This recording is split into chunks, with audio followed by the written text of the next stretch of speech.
비용 처리가 과소하게 될 수 있는 가능성이 있기 때문에 그럼 세금을 더 많이 부담하고 있는 거죠. 똑같이 급여를 지급하고 있으면서. 그래서 그로스 급여로 가시는 게 세금 면에서도 유리하고 관리 면에서도 유리하고. Don't worry, doctors.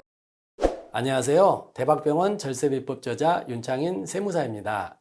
원장 선생님들의 절세 궁금증 시원하게 해결해 드리겠습니다.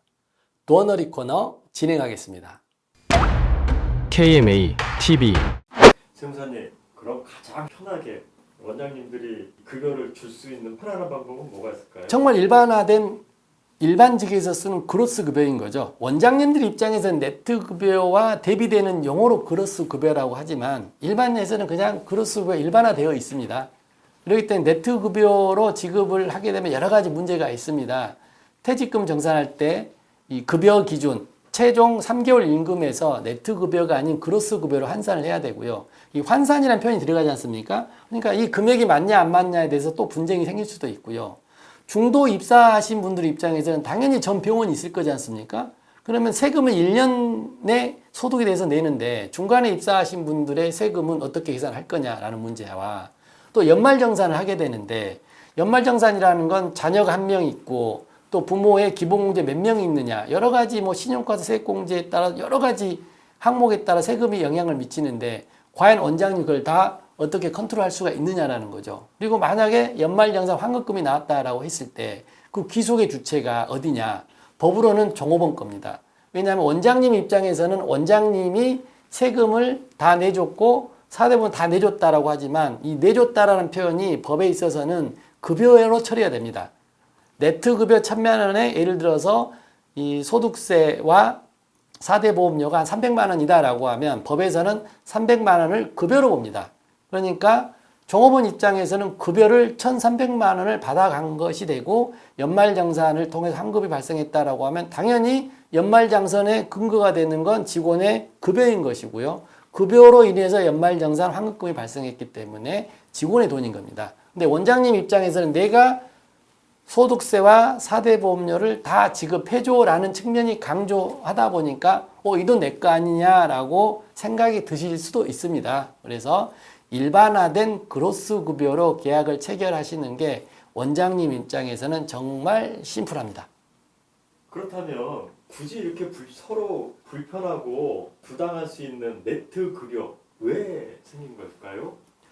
이 부분이 과거까지 거슬러 올라가다 보면 짤막하게 말씀드리면 이제 변호사와 의사 업종에서 이 세금을 다 부담해 줄 테니 인력 채용의 용이성으로 이제 발생을 했고요.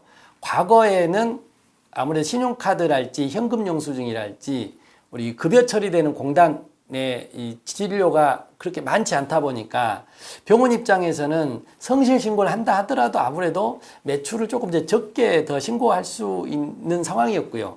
그러다 보니까 매출이 좀 줄어드니 비용도 좀 줄여야 되겠다라는 측면에서 병원의 경비 중 상당 부분 차지하고 있는 게 급여 포지션이 큽니다. 그래서 매출이 조금 적게 신고한 대신 상응해서 이 비용, 급여를 좀 적게 신고해야 되겠다라고 생각하는 관점에서 네트 급여가 나온 겁니다. 그래서 원래대로라고 하면 네트 급여 월 1,000만 원이다 라고 하면 1,000만 원을 그로스 급여로 환산해서 예를 들어 1,300만 원이 급여로 비용 처리가 되어야 되는데 1,000만 원을 네트 급여로 처리하면서 실제 비용 처리도 1,000만 원만 하게 되는 겁니다. 이걸로 인해서 네트 급여가 이제 나왔었고요. 그렇지만 현재 와서는 이 급여 처리된 항목도 굉장히 날로 증가하고 있고요. 아무리 비급여다 하더라도 신용카드로 결제하고 현금영수증으로 결제합니다.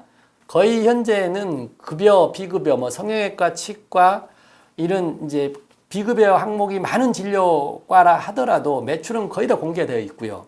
결국 비용도 공개가 되어야 되는데 네트 급여로 하다 보면 이 비용 처리가 과소하게 될 수 있는 가능성이 있기 때문에 그럼 세금을 더 많이 부담하고 있는 거죠. 똑같이 급여를 지급하고 있으면서. 그래서 그로스 급여로 가시는 게 세금 면에서도 유리한 중간에 이렇게 입사하시는 분들과 세금 분쟁에서 멀어질 수 있고요.